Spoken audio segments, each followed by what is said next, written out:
Let's multiply rational numbers again.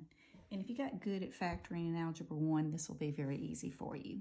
We're going to look and factor down every numerator and denominator that will.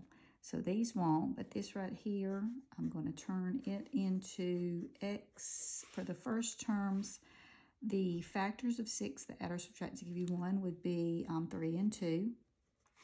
The signs are different from each other because of this minus. The bigger one's going to be plus. So that's 3 and negative 2. Right?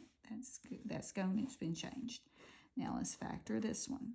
The first terms are x. The factors of 1 that add or subtract to give you 2 would be 1 and 1.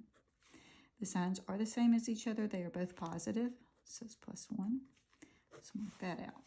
Here I can factor out the GCF of x. So that leaves me with x plus 1.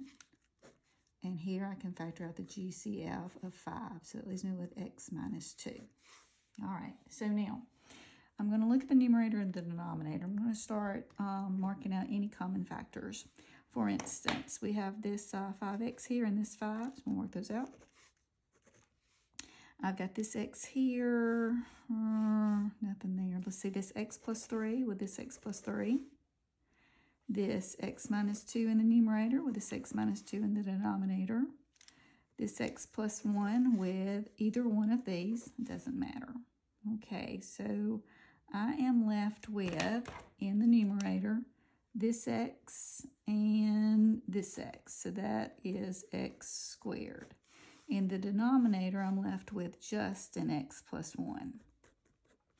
So the x's can be anything, but we need to go back and look at the denominator and say what the x cannot equal, the domain. Cannot divide by 0.